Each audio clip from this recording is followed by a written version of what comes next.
Mr. Dennis Ngavirano, we just want to know the betting industry has been around for quite some time now and it has been evolving. Tell me about how it is performing and where you're going as a regulator. Thank you so much, Sudil. Yeah, like you rightly put it, this sector is growing. So when you talk about 3 trillion shillings turnover, what do you mean? And then how much goes to government coffers in terms of taxes? Those are majorly sales that the operators have declared.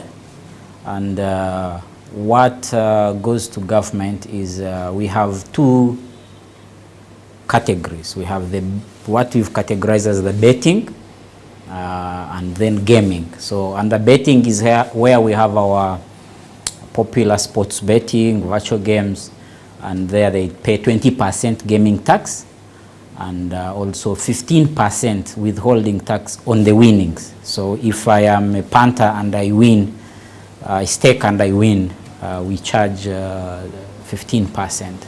Then for the gaming, which is now the casinos, the slot machine operators, we take 30% of the gaming tax. So how much do you contribute? Like the last financial year, how much was collected or remitted in terms of revenue? Last financial year, gaming sector contributed 151 billion. The other financial year, 22-23, 21-22, it was 110. Then we moved to 151. And as at March this financial year, the contribution stands at 130 billion. So which is a clear indication that by the time we end the financial year, we'll have hit the 160 billion mark that was our projection. And then in this whole regulation, how do you ensure that these gaming companies or the betting companies do not evade taxes? Because you entirely depend on what they have declared to you in terms of stakes or turnovers. How do you ensure that they do not evade? Yeah, at the moment it's self-declaration, but we've improved on our compliance by, of course, reviewing their returns and checking their operations. However, as a grand plan, with support from the Ministry of Finance, we have set up what we call a National Central Electronic Monitoring System. This is a system that is going to interface with our operator systems, including the slot machines. So basically we'll be monitoring what we call significant events that do happen on these operator systems. And in real time we'll be able to know how much each company is making on a daily, how much are the payouts. We'll be getting to know the funds in play. We'll get to know the wallet balances for the online segment. Would this system also be like, can it be integrated with EFRIS? The plan is to integrate with a number of government systems. One, we are going to integrate with the NILA database, and that will help us to validate the age of those who are creating accounts on these betting platforms. The system is also going to integrate with the URA system, so the URA will determine which system they want integrated with the central monitoring so that they can have visibility in terms of tax compliance. How do you ensure that the young people, the young generation, especially those who are below 18, do not indulge in this because it's sweet, quick money? One, we have 2 ways to look at that. One, we've been creating awareness. Our responsible gaming team has been traversing the country, especially in secondary and university institutions, preaching against gambling, against underage gambling. You have to create awareness. You have to let these young ones know the dangers involved in gaming, because betting can be psychologically harmful. What is responsible gaming? Basically, responsible gaming is a set of social initiatives by the gaming industry focused on creating awareness, but also providing treatment and counseling to problem gamblers or to people who are already addicted with gambling. So who provides that treatment? Government or the gaming companies? We've encouraged operators. Some operators have partnered with private counseling organizations that do offer this support.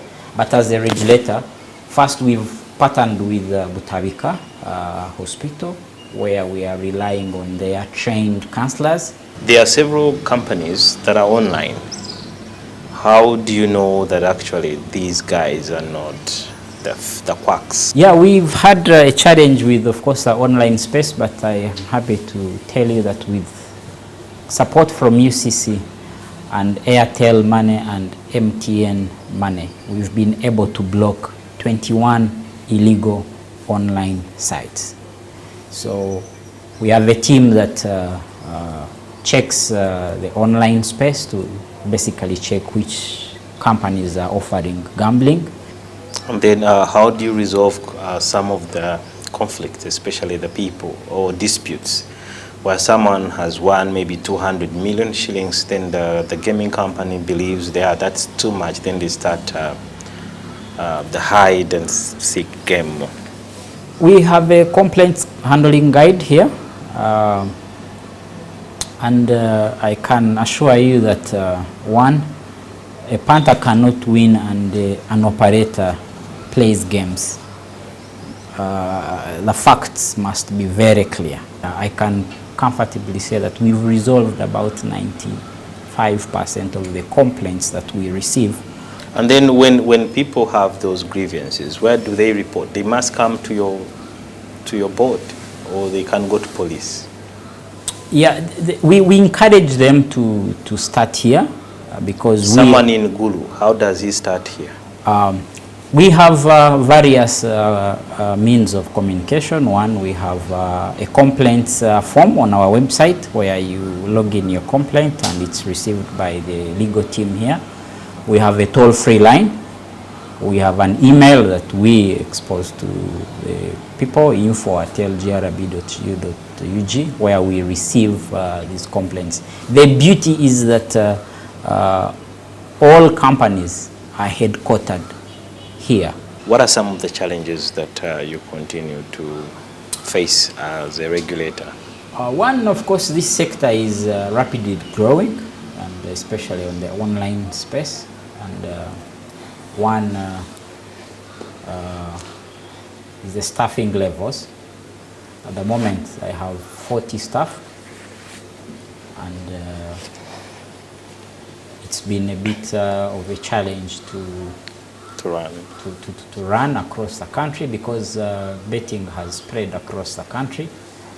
The other challenge, major challenge I have is the unlicensed slot machines. We call them coin machines. The biggest challenge we've been having is these machines do not come in as slot machines. We have a working relationship with URA, where every licensed operator declares to URA if they are importing machines, and URA requires them to seek a no objection letter from the board. But these coin machines come in form of spare parts. I have seen some pictures or some footage where you find some young people, the youths, like in Nigeria, they sleep in those betting company halls. They do not want to work. They just want to do betting, get involved in betting. Makerere University has also faced challenges where many students have lost their tuition fees to betting. So I would like you to tell me, do you believe the ramifications of this business in a long run could in a way affect the fabric of the society? Well, like I said, betting is addictive and can be psychologically harmful. And